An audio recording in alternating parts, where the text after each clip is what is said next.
एक ऐसा दार्शनिक जिसके लिए कहा जा सकता है कि दर्शन शास्त्र सुकरात के बाद ही शुरू हुआ है।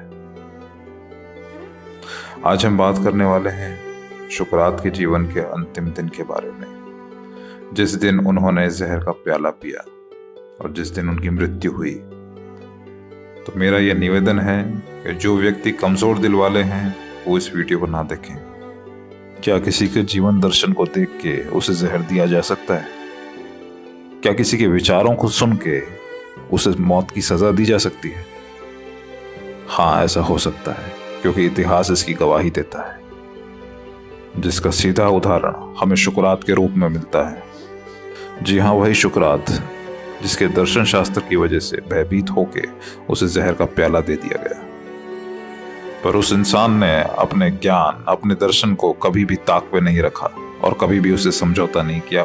उस जहर के प्याले को हंसते हंसते पी गया। ईसा से लगभग 400 वर्ष पूर्व वो महान दार्शनिक 501 न्यायाधीशों के सामने अपने मुकदमे की सुनवाई के लिए खड़ा था। जैसा कि हमने पहले भी चर्चा की है कि सुकरात के ऊपर 2 इल्जाम थे। पहला नास्तिकता का और दूसरा प्रजा को विद्रोही बनाने का। ये निश्चित था कि अगर उन पे इल्जाम सिद्ध होते हैं तो सुकरात को मृत्यु दंड मिलना तय था। मुकदमा चल रहा था और सभी पदासीन महानुभाव सुकरात पे आरोप लगाने के बाद सुकरात की अपने संबंध में बचाव की दलील सुनने का इंतजार कर रहे थे।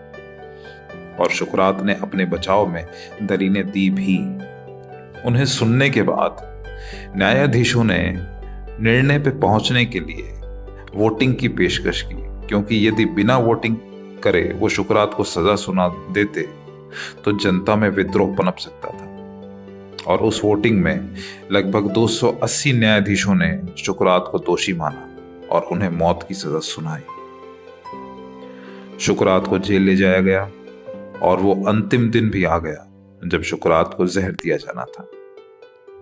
जेल के एक व्यक्ति द्वारा जो विष से संबंधित रस पारंगत था, वो विष का एक प्याला सुकरात के लिए लेके आया। सुकरात ने उसके हाथ से जहर का प्याला देखा और उनसे पूछा कि अब मुझे क्या करना चाहिए। सुकरात का प्याला लाए व्यक्ति ने उससे कहा कि इसे पी लीजिए और थोड़ा टहलिए जब तक आपको आपके पैर बोझिल होते हुए नहीं मालूम पड़ते, और जब ऐसा होने लगे तब आप लेट जाइए। विष अपना असर अपने आप दिखा देगा और सब कुछ जल्द ही हो जाएगा। ऐसा सुनकर भी उस महान दार्शनिक के चेहरे के हाव भाव में या उसकी प्रतिक्रिया में कोई बदलाव नहीं आया। उन्होंने पूछा, क्या इसको पीने से पहले कोई प्रार्थना करने की इजाजत है? तो जवाब आया कि हम जहर देने से पहले सभी कैदियों को उचित वक्त देते। ये सुन के सुकरात ने कहा कि हमें भगवान से प्रार्थना करनी चाहिए कि हमारे स्वजनों को हमारे बाद भी धरती पर प्रसन्न रखे और उनके जीवन को सुंदर बनाए। ये मेरी प्रार्थना है और मैं चाहता हूं जो भी अभी मेरे पास हैं वो भी मेरे साथ ये प्रार्थना करें। ऐसा कह के निर्भाव रूप से उस महान दार्शनिक ने एक बार में वो जहर का प्याला पी लिया। अभी तक जो लोग सुकरात के पास अपने भावों को, आंसुओं को रोके खड़े थे, उन्हें जहर का प्याला पीते देख वो खुद को रोक नहीं पाए और उन सब का रुदन निकल गया। प्लेटो कहते हैं, मेरी इच्छा के विरुद्ध ये देख के मेरे आंसू बहने लगे, इसलिए मैंने अपने चेहरे को ढककर आंसुओं को पोंछ लिया। मैंने अपने आंसू इसलिए नहीं पोंछे कि सुकरात उन्हें रोता देख लेंगे, बल्कि इस दुर्भाग्य के लिए पोंछे जिसकी वजह से सुकरात आज उनसे हमेशा हमेशा के लिए अलग हो रहे हैं। सुकरात के कई शिष्य जो अपने आंसुओं को नहीं रोक पा रहे थे, वो फौरन ही उस जेल के कक्ष से बाहर चले गए। क्रीटो, रोज, उनके 2 प्रिय शिष्य उनके बाहर जाने के बाद भी एपोलोडोरस का रुदन जारी रहा, जिसकी वजह से सुकरात के अलावा सभी और व्यक्ति ज्यादा दुख के भाव में डूब गए। शिष्यों की यह हालत देख के सुकरात बोले, तुम बड़े अजीब लोग हो, आखिर तुम्हें हुआ क्या है? मैंने अपनी पत्नी को भी बाहर भेज दिया ताकि इस तरह का कोई भी तथ्य या कोई भी दृश्य उत्पन्न ना हो। मैंने ये सुना है कि मृत्यु हमेशा शांति के क्षणों में शांत रूप में होनी चाहिए। कृपा करके शांत हो जाओ और अपनी भावनाओं पर नियंत्रण रखो। प्लेटो कहते हैं, सुकरात के ये सब सुन के हमें बड़ी ही शर्म महसूस हुई और हमने रोना बंद कर दिया। इसके बाद सुकरात ने टहलना शुरू किया और जब तक कि उनके पैरों में भारीपन नहीं उतर आया वो टहलते रहे और उसके बाद वो लेट गए। कुछ देर बाद उनके पैरों को छुआ गया और उनसे पूछा गया कि क्या उन्हें कुछ महसूस हो रहा है। तब उनका जवाब ना ही था। उनकी हथेलियों को भी आपस में रगड़ा गया। तब ये महसूस हुआ कि अब उनका शरीर ठंडा पड़ने लगा है। थोड़ी देर बाद आखिरी बार जब उनका परीक्षण किया गया तो विष देने वाले व्यक्ति ने बताया कि जैसे ही विष उनके दिल तक पहुंचेगा तब वो अपना शरीर छोड़ देंगे।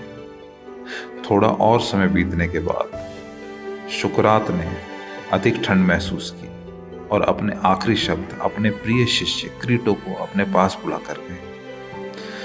उन्होंने कहा, मैंने एस्कुलोपस से एक मुर्गा उधार लिया था, क्या तुम मेरी तरफ से याद करके उसका दाम उसे चुका दोगे? क्रीटो ने जवाब दिया, हाँ बिल्कुल चुका दूंगा। फिर क्रीटो ने दूसरी तरफ से उनसे सवाल पूछा, क्या आप मुझसे कुछ और कहना चाहते हैं? पर उनकी तरफ से फिर कोई जवाब नहीं आया। तब जेल के प्रहरी ने सुकरात के शरीर का परीक्षण किया। क्रीटो ने उन्हें मरते हुए देख लिया था। उसने उनकी आंखें और मुंह ढक दिए। प्लेटो कहते हैं, ये अंत था एक महान मित्र का, एक महान युग का, एक महान दार्शनिक का और एक सबसे ईमानदार व्यक्ति का जिसे मैं जानता था। क्यों जीवन जीना सिखाने वाले की जिंदगी छीन ली जाती है? क्यों जीवन का वास्तविक दर्शन कराने वाले की आंखें फोड़ दी जाती है?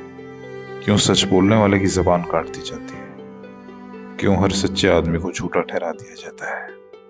प्लेटो के साहित्य में सुकरात से संबंधित बातों का पता चलता है। प्लेटो के लिए सुकरात के युग में जन्म लेना ही बहुत बड़ी उपलब्धि है।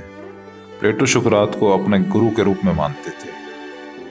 सुकरात ही वो पहले व्यक्ति थे जिन्होंने अपने दर्शन शास्त्र की वजह से यूनान में एक नई क्रांति को जन्म दिया। इस दुनिया में जब भी दर्शन शास्त्र की बात होगी, फिलोसफी की बात होगी, तो जो पहला नाम जहन में आएगा वो हमेशा सुकरात का ही होगा।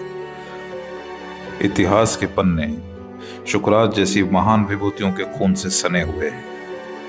ये खून के धब्बे मानवता पर लगे हुए उन दागों की तरह हैं जिन्हें कभी मिटाया नहीं जा सकता। जिन हाथों ने खुदा की इबादत करनी सिखाई, इंसान ने अपनी बेवकूफियों में उन हाथों को ही काट दिया। हालांकि सुकरात के संबंध में कोई दस्तावेज उपलब्ध नहीं है, पर ऐसा कहा गया है कि उनसे एक शिष्य ने कहा कि आपने अपने संबंध में कुछ नहीं लिखा। काश अगर आप अपने संबंध में कोई पुस्तक लिख देते तो आने वाली पीढ़ी उसे पढ़ के आपको जान पाती, आपके ज्ञान को समझ पाती। तब सुकरात ने जवाब दिया कि अगर तुम मेरे ज्ञान को पढ़ भी लोगे, मेरे विचारों को पढ़ भी लोगे, तो भी इससे कोई फर्क नहीं पड़ेगा।